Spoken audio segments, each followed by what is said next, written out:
The British royal family has been in the press again.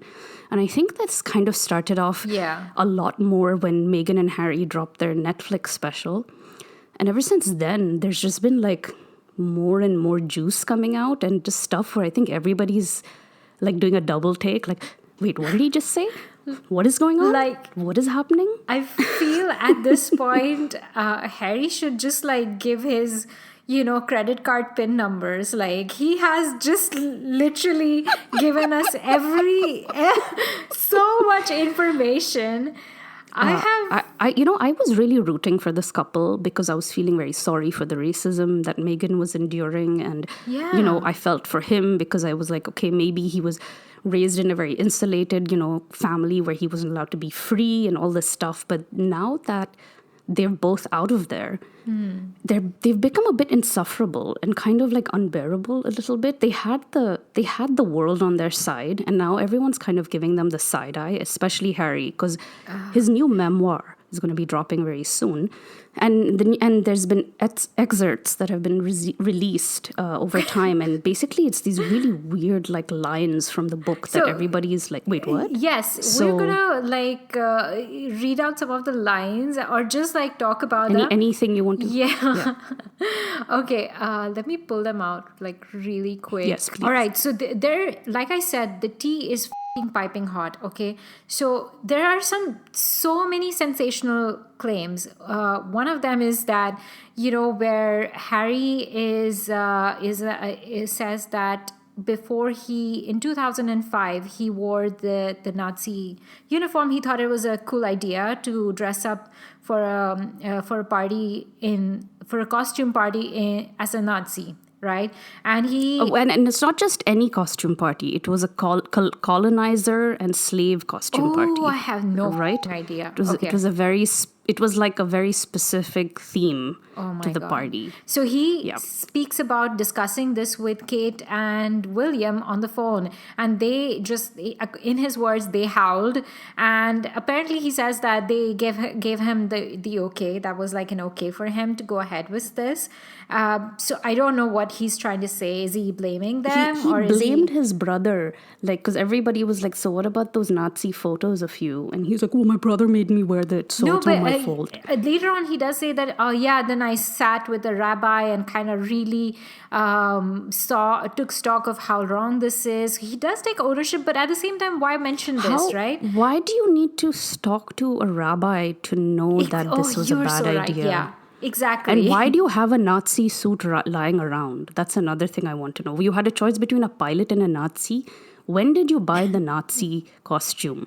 When did that thought bubble enter your head and you decide to buy that outfit and keep it? Yeah. There's so many questions here that he completely absolved himself of the blame. It's like when Justin Trudeau put on brown face, and now he's the Prime Minister of Canada. Rich, privileged white people think that they can get away with doing this stuff. And now that he's trying to be more relatable, Prince Harry, he's just coming off as another royal sociopath.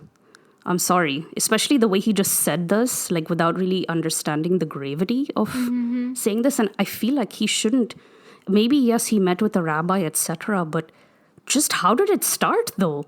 Like, where does that seed even happen, in your brain where you think that, Pappu, have you extensively studied what happened during the Jewish Holocaust? No, right? But we know that Nazis are bad. We just know this. I did watch a documentary on BBC. I remember one of those late nights, and basically a whole museum made where there were lampshades made out of human skin and stuff. It was horrifying to me. God. And this was before I actually studied about World War II in school. So as a kid, I had no idea what I was watching. And then that was there. But, okay, there's so much other tea, all right? Yes, so please, we need to go through all the other stuff. Oh, my God. He talks about how he has met a clairvoyant or some sort of a spiritual person who has basically told him that... the medium. About his mother, Diana. Yeah. She's very happy with him, which is good to know, okay, that he's living the life that he wanted to, she would have wanted for him.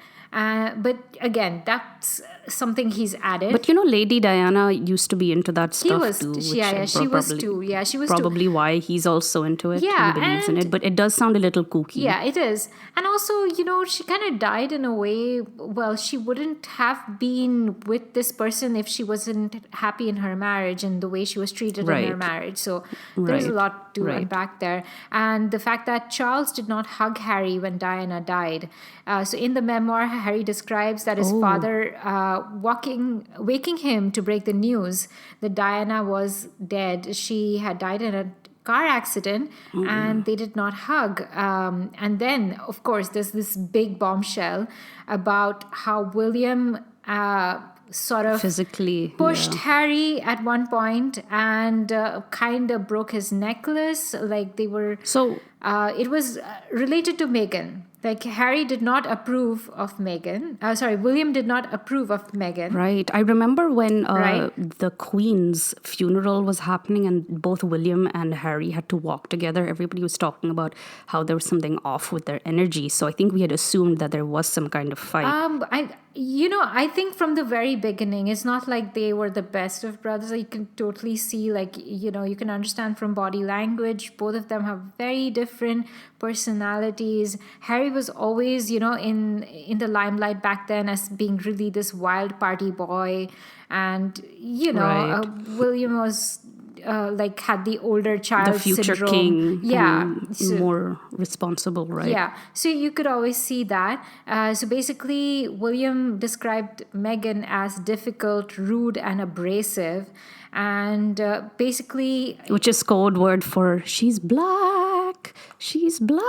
Yeah, and in Harry's word, he was parroting the press narrative, which was around Meghan at that point. The very the racist UK press. So at one point, I think William put his glass down and just charged towards Harry and just pushed him and broke his necklace.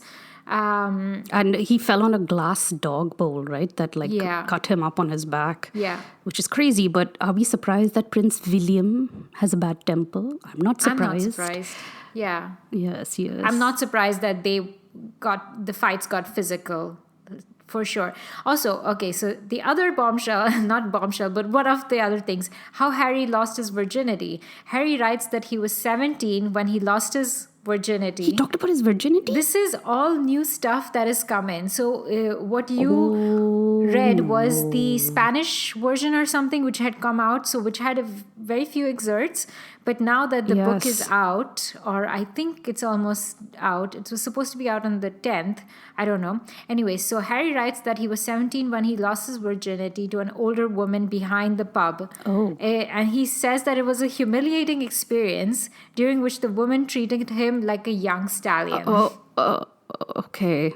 That was very visual. I have a big visual of a bathroom pub in my head right now and Harry looking like a horse. Okay. All right.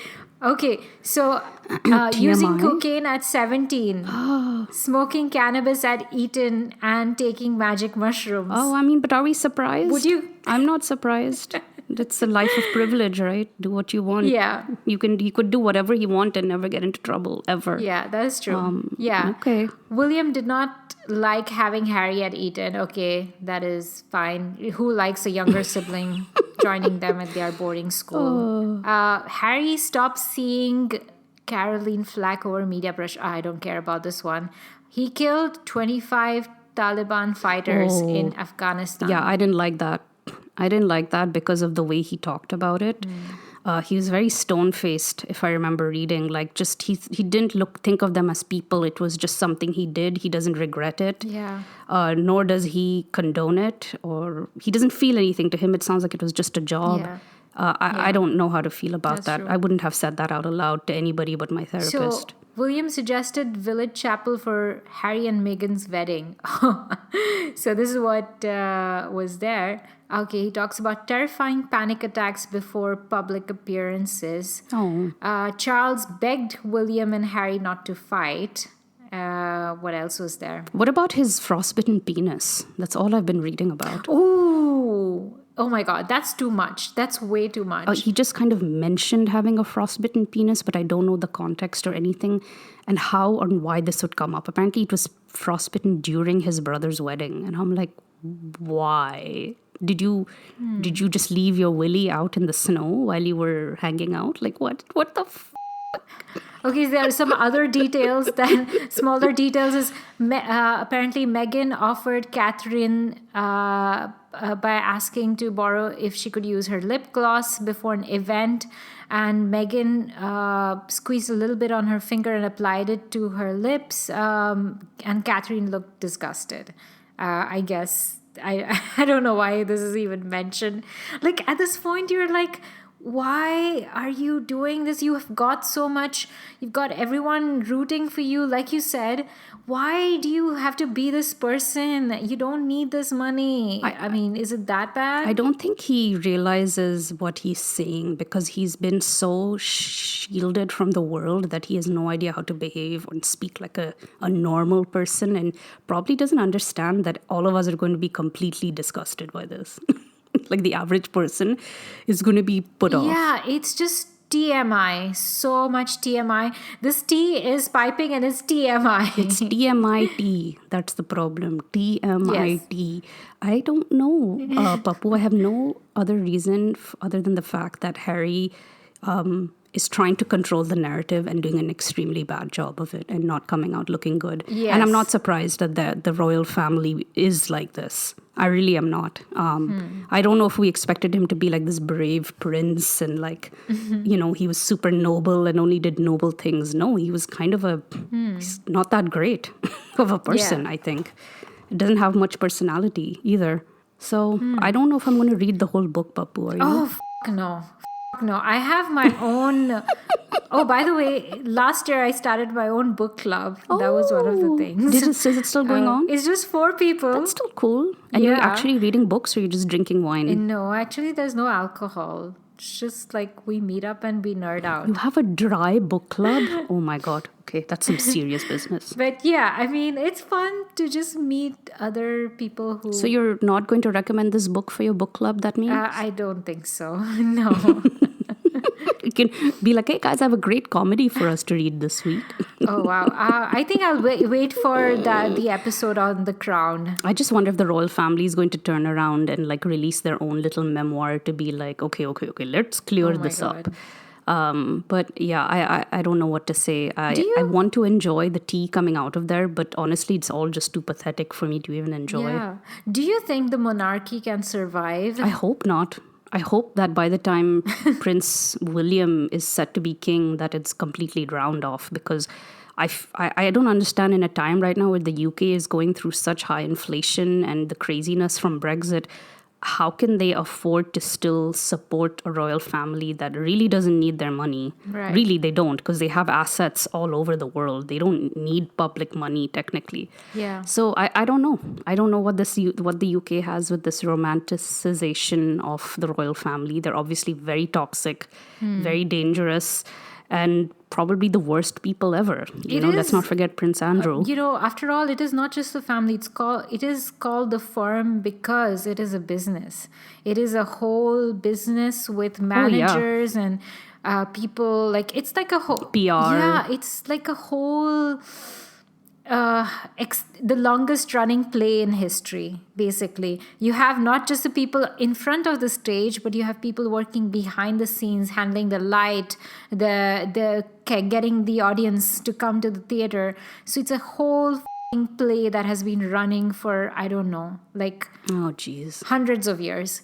So this production is obviously, inflated in cost and production value through the years, but are people still interested in this play? That's the question. I don't think so, because I think after the Queen passed away, I think everybody has been like looking at that institution. It's like the main character is gone now. Yeah, the main character that we've all gotten comfortable with is gone now. So I don't know if many of the UK, people, many of the British would be okay with this anymore. I personally can't understand it. How can they still be royalists after everything? After all the stuff that has come out about Prince Andrew as well, how can you still support this institution? I don't get it.